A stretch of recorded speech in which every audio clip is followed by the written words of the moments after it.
বন্ধুরা, আপনারা কি প্রপার্টি কিনতে গিয়ে বারবার ঠকে যাচ্ছেন? প্রপার্টি কি আপনাকে ঠকানো হচ্ছে? লিগ্যাল ডিসপুট হচ্ছে? প্রমোটার কি জিনিস দিচ্ছে না ফ্ল্যাট নেবার নাম করে? বারবার কিনছেন আর ছাড়তে হচ্ছে, কিছুতেই প্রপার্টি কিনে উঠতে পারছেন না।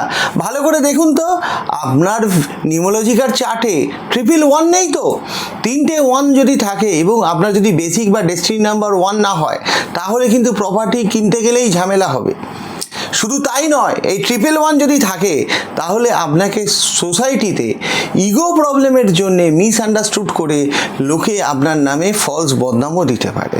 সুতরাং যদি এরকম ব্যাপার থাকে তাহলে আপনি আসুন, রত্নকুবেরে আমরা বসে রয়েছি সব সময়, হাত দেখে, নিউমোলজিক্যাল চার্ট দেখে এবং আপনার কুণ্ডলী দেখে আমরা সেই প্রতিকারের ব্যবস্থা করে দেব, যাতে আপনার এই বদনাম, ইগো বা এই প্রবলেম না আসে।